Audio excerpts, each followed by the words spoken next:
Hello everyone, welcome to our YouTube channel Lachha the Goyal Academy. आज हम लोग इस वीडियो में गेट 2021 फिजिक्स सब्जेक्ट के लिए बात करेंगे कि क्या आपकी लास्ट 1 मंथ की स्ट्रेटजी होनी चाहिए जिससे कि आपको थोड़ा सा हेल्प मिल पाए। एक्चुअली ढेर सारी क्वेरीज आ रही थी स्टूडेंट की मैसेज के थ्रू कि भाई आप मतलब कुछ गेट के लिए हेल्प मतलब वीडियो बनाए जिससे हम लोगों को हेल्प मिल पाए कुछ गाइडेंस के लिए। दरअसल बहुत सारे कैंडिडेट ऐसे होते हैं जिनके मतलब फैमिली बैकग्राउंड से कोई हायर एजुकेशन मीन्स इस फील्ड में नहीं होता जिससे कि मतलब ये आइडिया है। तो खासतौर पर उन स्टूडेंट के लिए काफ़ी ज़रूरी होता है कि उन्हें मतलब कुछ गाइडेंस मिल सके जिससे कि वो अपने एग्जाम में अच्छा कर सकें। तो सबसे पहले हम लोग बात कर लेते हैं कि क्या सिलेबस है उसमें। एक्चुअली अब बहुत सा आप तो आपने सिलेबस देख ही लिया होगा कि आपका गेट का क्या सिलेबस है जिन्होंने अप्लाई किया है। तो एक्चुअली ये आपका एग्ज़ाम जो है वो फरवरी के फर्स्ट वीक में होना है। तो अभी आपको अच्छे से प्रिपरेशन में लग जाना है, खासतौर पे एमएससी अपीयरिंग के स्टूडेंट, क्योंकि कोविड एपेडेमिक की वजह से उनकी जो स्टडी है वो काफ़ी अफेक्टेड रही है। और उसी वजह से किसी यूनिवर्सिटी में मतलब जो क्लासेस रीओपन तो मतलब ऑफलाइन मोड में नहीं हुआ बट ऑनलाइन में हुआ। और पहले बहुत लोग विजुअल नहीं थे ऑनलाइन मतलब के पढ़ने के। तो फिर काफ़ी प्रॉब्लम फेस की होगी आपने। तो फिर अभी आपके पास अभी भी बहुत समय है, आप अच्छे से अगर प्रिपरेशन करते हैं तो आप इसको क्वालिफाई कर जाएंगे। और बात जहाँ कट ऑफ की है तो कट ऑफ दरअसल हर साल आपका वेरी करता है, डिपेंड ऑन आपका क्वेश्चन का जो लेवल की डिफिकल्टी क्या है, लेवल ऑफ डिफिकल्टी की। तो जो लेवल है एक्चुअली पिछली बार जो कट ऑफ है वो 39 के आसपास थी 2020 में। और 2021 में करीब ये शायद 29 था। तो इस तरीके से पिछले 2018 में भी था, फिर हाई हुआ था 34 हुआ था। तो ये तो कुछ पैटर्न रहा है। तो आप ये कतई ये ना लेकर चले कि हम इतना ही क्वेश्चन करेंगे तभी हम क्वालिफाई कर जाएंगे, अदरवाइज नहीं कर जाएंगे। एक्चुअली इसमें लास्ट क्या होता है, आप पहले ही प्लान बना के चलते हैं। हाँ, ये बनाइए आपको, हमें आपको अच्छा करना है, ये नहीं कि हमें इतना नंबर लाना है। कंपटीशन एग्जाम या किसी भी एग्जाम में आप ये चीज़ मतलब फिक्स ना कर, हाँ आपका होना चाहिए, आपको अच्छा करना है, अच्छे स्कोर लाने हैं। तो उसके लिए होता क्या है, अब जैसे फिक्स कर लेते हैं कि नहीं हमें इतने नंबर से ऊपर अगर अच्छा करेंगे तभी हमारा सिलेक्शन हो पाएगा। तब फिर होता क्या है, पेपर का लेवल डिफिकल्ट है और आप क्या कहते हैं कि आप थोड़ा सा तुक्का मार के चले जाए। तो उस केस में अगर आपके जो नंबर आ भी रहे होते, मान लीजिए आपके 35-36 मार्क्स आ रहे होते, अगर ये आपका कट ऑफ 29 होते अच्छे मार्क्स है जो कि मतलब ठीक है, आपके स्कोर 800 या 900 के आसपास, 800 से 700 तक रहेंगे, जो कि ठीक है, आपकी पॉसिबिलिटीज बढ़ेगी। बट वो क्या करके भाई 40+45 या 50 करके चले जाते हैं, तो वो फिर उनके लिए माइनस मार्किंग का सिस्टम है यहाँ पे। तो गेट एग्जाम में तो इस वो उनका काफ़ी नुकसान होता है। तो बेटर ये है कि आप ऑनेस्टली जितना आपको आता है उतना ही अटेम्प्ट करिए, ठीक है। और आप वहाँ पे रिस्क लीजिए जहाँ पे आपको दो ऑप्शन में डाउट है। अगर चारों में भाई कोई नहीं पता है तो फिर वहाँ पे रिस्क मत लीजिए। ठीक है, बाई फॉल्ट आपने जिससे कैलकुलेशन में किया मिस्टेक हो गया वहाँ से कर दिया तो उसको बात नहीं करूँगा, ठीक है। मैं मतलब ह्यूमन मिस्टेक है, वहाँ पे कोई प्रॉब्लम नहीं है। बट आप डोइंगली कोई ऐसे क्वेश्चंस ना अटेम्प्ट करें जिसमें कि आपकी गलती के चांसेस हो। समटाइम्स आप अवॉइड करिए ऐसे क्वेश्चंस को। तो ये बात हो गई। और सबसे पहले उसके पहले हम आपको मतलब आप पहले भी जानते होंगे, जिनको जिन्हें नहीं मतलब अभी तक जाना है कि पैटर्न क्या है, प्रीवियस ईयर क्वेश्चन आप ले लीजिए और उसी को सॉल्व करिए। और इस बार जो आईआईटी आपका आईआईटी बॉम्बे कंडक्ट करा रहा है तो कोशिश करिए कि आप एक्चुअली सब ईयर के पिछले 10 ईयर्स के आप सॉल्व कर जाइए। और उनको मतलब डीप में पढ़ भी लीजिए थ्योरी से, मतलब उसके आसपास के क्वेश्चन। ऐसा नहीं कि आपने क्वेश्चन रट्टा मार लिया और आप एक्सपेक्ट करें कि वही क्वेश्चन आना है, बिल्कुल ऐसा नहीं होने जा रहा। आपको उस क्वेश्चन पे बेस्ड में भी क्वेश्चंस मिल जाए। जैसे फूरियर ट्रांसफॉर्म आपको मान लीजिए किसी एक क्वेश्चन का कराया है, मे भी दूसरे फंक्शन का आ जाए, तो जस्ट आपको थ्योरी पता होना चाहिए। कोसाइन फॉर्म ऑफ मतलब कोसाइन फूरियर ट्रांसफॉर्म पूछा है, साइन फूरियर ट्रांसफॉर्म पूछ लिए। तो ये मतलब कुछ तरीका होता है। अब आप मास्टर्स हैं तो फिर ये चीज़ें आपको पता है। तो फिर कैसे मतलब उसके आसपास की चीज़ें पढ़ लेनी है तब आप अच्छा कर सकते हैं। और तो इसलिए अब जो क्वेश्चन आने हैं वो आपके 15 क्वेश्चन तो जनरल एप्टीट्यूड पे आना है, जिसमें कि आपके 5 क्वेश्चन 1 मार्क्स के होते हैं और बाकी 10 क्वेश्चन 2 मार्क्स के होते हैं। तो फिर और उसके साथ ही और आपका जो क्या ये तो जनरल एप्टीट्यूड की बात हो गई। सॉरी, वो 5 क्वेश्चन आपका उसको 2 मार्क्स का रहता है और 5 क्वेश्चन 1 मार्क्स का रहता है। तो अब अगर आप जो उसमें रीजनिंग वाले क्वेश्चन रहते हैं और इंग्लिश के एक दो रहेंगे, सिनोनिम्स समटाइम्स आता है, इंग्लिश का पूछ लेता है कौन सा करेक्ट यहाँ पे सेंटेंस होगा, वर्ड होगा। तो वो आपको चूज़ करना रहता है। और उसके बाद आपका रहेगा 1 मार्क्स का फिजिक्स मतलब सब्जेक्ट, आप हम फिजिक्स की बात करें तो आपका जो फिजिक्स के लिए ही है, तो आपके 1 मार्क्स के ऑब्जेक्टिव टाइप फिजिक्स के क्वेश्चन आएंगे और 2 मार्क्स के भी क्वेश्चन आएंगे। 1 मार्क्स का आपका न्यूमेरिकल आंसर टाइप भी आएगा और 2 मार्क्स के भी आएंगे। तो numerical answer type actually negative marking नहीं रहती, तो हमारे हिसाब से आप न्यूमेरिकल आंसर टाइप में रिस्क ले सकते हैं जो क्वेश्चन आपको आते हैं। अब ऐसा नहीं कि आपको ऑब्जेक्टिव टाइप क्वेश्चन छोड़ करके जो आ रहा है, चूंकि वो आपका सॉलिड है, तो आपको न्यूमेरिकल आंसर टाइप में करें। और न्यूमेरिकल आंसर टाइप में आपको कैलकुलेशन का थोड़ा सा ध्यान रखना है। एक्चुअली प्रिसाइज आपका जो कैलकुलेशन होना चाहिए, एक्यूरेसी ठीक होनी चाहिए। नहीं तो मान लीजिए वो 3.85 अगर आया है एग्जाम में, आपका न्यूमेरिकल आंसर टाइप आपने अप्रॉक्सीमेट करके 3.9 या फिर मतलब 3 पॉइंट ये आप वो एक्चुअली जब फाइनल आंसर की आती है तो वो रेंज देते हैं न्यूमेरिकल आंसर टाइप का। मान लीजिए वो 3.85 से 4.0 तक दे दिया, आपके इस रेंज में अगर आंसर है तो फिर सही, अदरवाइज रॉन्ग है। तो 3.67 भी है तब भी आपका रॉन्ग हो जाएगा, तो वहाँ पे आपको ध्यान रखना है। तो ये तो बात हुई कि न्यूमेरिकल आंसर टाइप की। और ऑब्जेक्टिव टाइप में तो आपका मतलब श्योर है कि अगर आपने सही किया है तो वो करेक्ट है भाई आपका।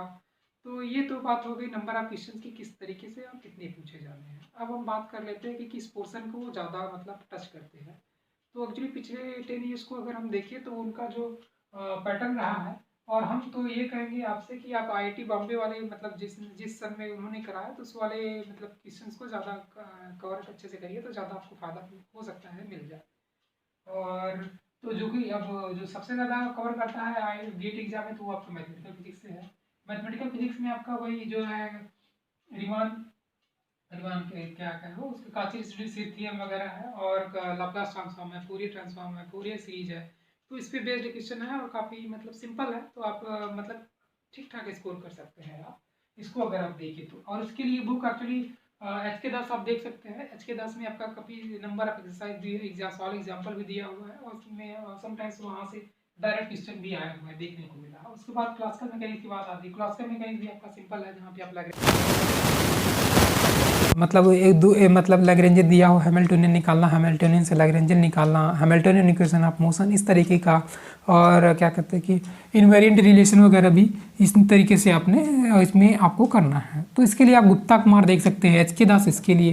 एक्चुअली बुक आपने पहले पढ़ी होगी, अगर अभी आपके पास मिल जाए PDF ऑनलाइन तो देख लीजिएगा, गुप्ता एंड कुमार। और आप अभी अपना जो भी टाइम है आपका पूरा स्टडी में दीजिए, क्योंकि ऑनलाइन पढ़ाई करते समय सब स्टूडेंट डाइवर्ट हो जाते हैं, मतलब FB या फिर दूसरे प्लेटफॉर्म पे चले जाते हैं, वो उसको देखने लगते हैं। अभी अब ट्रेंड बदला है इस पेंडेमिक की वजह से, अब आपको ऑनलाइन को भी हैबिट में लाना है। किस तरीके से सिचुएशंस मतलब चेंज हो रही हैं, तो आपको जस्ट अपने फोकस पे विदिन 1 मंथ अगर आप अच्छे से प्रिपरेशन करेंगे तो आपके ठीक ठाक मार्क्स आ जाएंगे, अच्छे मार्क्स आ सकते हैं। तो ये हो गया। उसके बाद इलेक्ट्रोमैग्नेटिक थ्योरी है। इलेक्ट्रोमैग्नेटिक थ्योरी के एक्चुअली ये जो है ग्रिफिथ की प्रॉब्लम है, ग्रिफिथ की। और इसके लिए भी ग्रिफिथ्स की आती है क्वांटम मैकेनिक्स की। क्वांटम मैकेनिक्स एक्चुअली आप quantum mechanics by HC Verma भी देख सकते हैं, mechanics by HC Verma. HC Verma की भी है और एक जेटली की भी है। तो जेटली सर की भी एक्चुअली नंबर ऑफ प्रॉब्लम इन्होंने प्रॉब्लम सॉल्व की है, ऐसा है कि वो थोड़ा सा वर्ड उसका जो है मतलब सेंटेंस जो है एक्चुअली थोड़ा सा जो हम लोग जैसे कि अपने इंडियन स्टूडेंट के लिए, उनके लिए थोड़ा सा इंग्लिश अगर टफ लैंग्वेज में है तो फिर डाउट होता है, मतलब प्रॉब्लम होती है। तो फिर quantum mechanics HC Verma sir की भी ठीक है, जेटली की भी ठीक है। और उसके बाद थर्मोडायनामिक्स एंड स्टैटिस्टिकल मैकेनिक्स या फिजिक्स का है, इसकी बात आती है। तो एक्चुअली आपका जो थर्मोडायनामिक्स वाला पोर्शन है, इसमें जो है आपका एक्चुअली क्वेश्चन फ्रेम करने का जो है वो कहीं ना कहीं मतलब लिमिटेड है। क्वेश्चन आपका यहाँ पे जस्ट घुमाने के चांस कम है।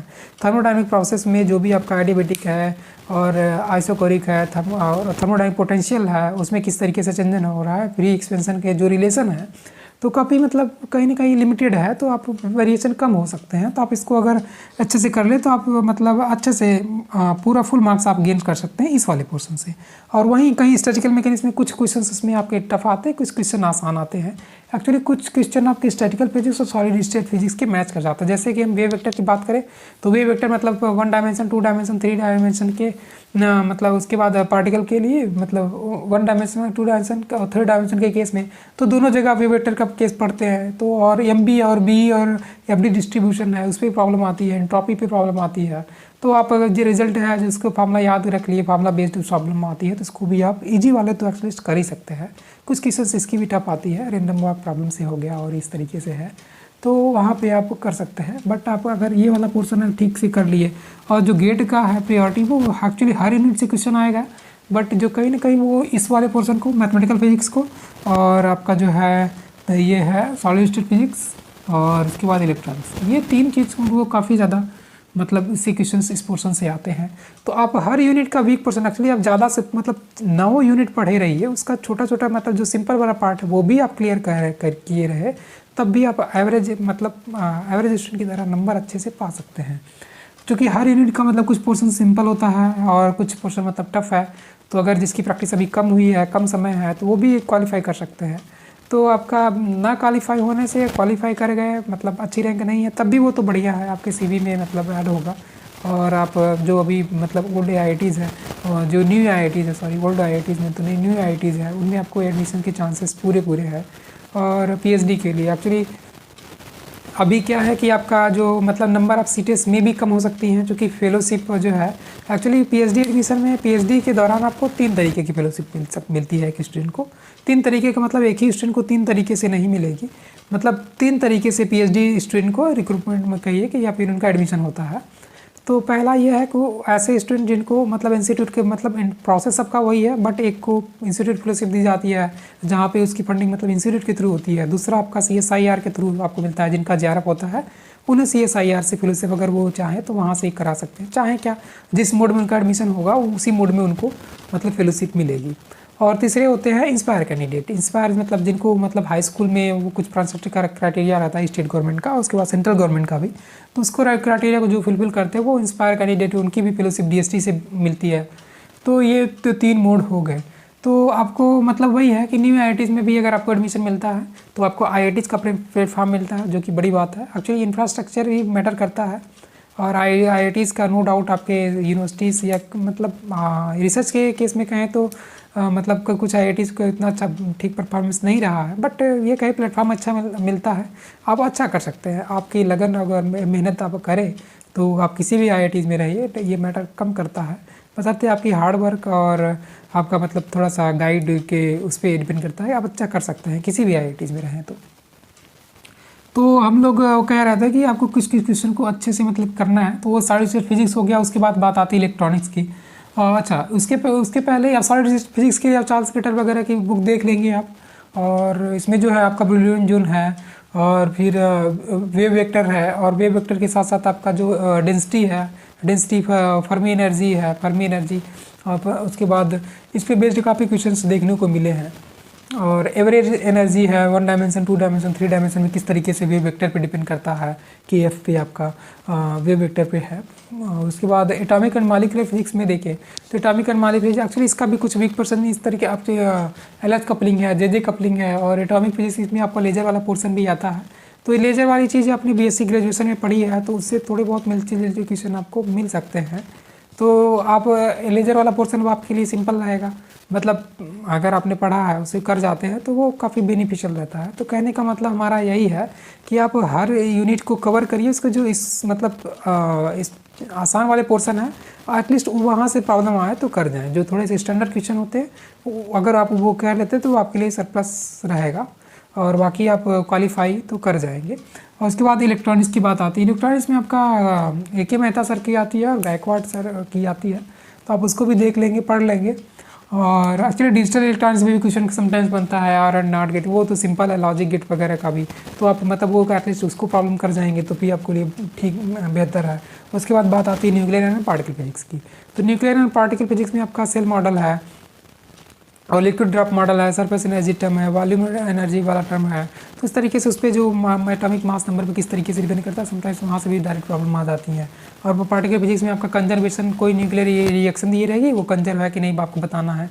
तो आप जब से आपको सब एलिमेंट्री जो भी पार्टिकल है उसके आपको लेप्टॉन नंबर, बेरियन नंबर और आपका क्या कहते हैं कि आइसोस्पिन वगैरह याद रहनी चाहिए। अगर आपको याद है तो आप वो वाला पोर्शन भी कर सकते हैं। तो बेहतर है कि आप प्रीवियस ईयर के क्वेश्चन करिए।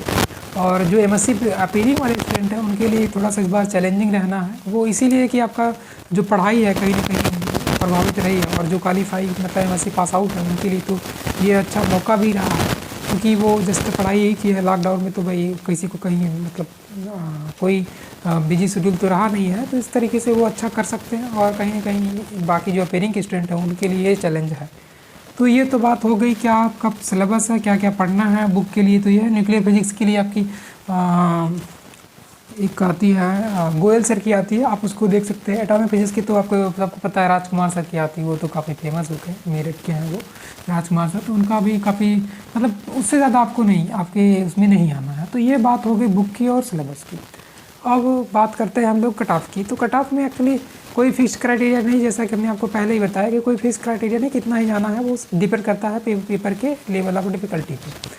तो आपको से यही कहना है हमारा कि जो भी आप क्वेश्चन न्यूमेरिकल आंसर टाइप में आप रिस्क लेंगे, और चूँकि वहाँ पे आपका नेगेटिव मार्किंग नहीं होनी है, बाकी में क्या है 1/3 नेगेटिव मार्किंग होनी है। तो आप कट ऑफ को ना सोचिए कि कितना जानी है क्या नहीं, आप ये माइंड में सेट करके ना जाएँ एग्जाम में कि क्या हमें इतना ही लाएंगे तभी हमारा सिलेक्शन होगा, क्वालिफाई कर जाएंगे, नहीं। एक्चुअली हमने आपको बताया कि ना 29 भी गया है, 28 भी गया है, तो जो भी आपका क्वेश्चन आता है ऑनेस्टली उतना ही करिए। 2 में अगर डाउट रहता है तो करिए, और न्यूमेरिकल आंसर टाइप में जो भी आपका मतलब है तो इसमें आप रिस्क ले सकते हैं, क्योंकि वहाँ पे आपको जस्ट मतलब नेगेटिव मार्किंग नहीं है, तो आप उतना कर जाएंगे। मे भी अगर 29 कट ऑफ जाती है तो 35, 36 की भी रैंक 800 ये समथिंग ठीक ठाक इसको इस रैंक रहती है, तो वो भी न्यू IITs में PhD एडमिशन के लिए मतलब वो एलिजिबल हो सकते हैं।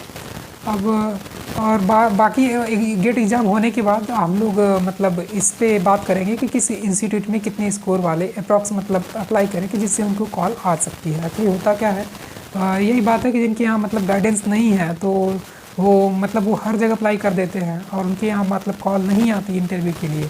और जब कॉल नहीं मतलब उसके लिए क्या है कि आपको पहली बात नोटिफिकेशन अच्छे से पढ़ना चाहिए, और समटाइम्स कोई इंस्टीट्यूट मेंशन नहीं करता है कि वो कितनी क्राइटेरिया को रिक्वेस्ट करने जा रहे हैं। तो आप अगर किसी अपने सीनियर से या फिर किसी से जुड़े हैं तो आपको ये पता चल सकता है कि हाँ इतने हमारी रैंक है, इतना स्कोर है, तो हम वहाँ पे अप्लाई करें या ना करें। तो एक्चुअली ऐसा करने से आपका जो एप्लीकेशन फ़ीस है वो 500-1000 ये भी आपका बच सकता है। तो ये इसके लिए हम लोग बाद में बात करेंगे जब आपका गेट एग्ज़ाम हो जाया करेगा।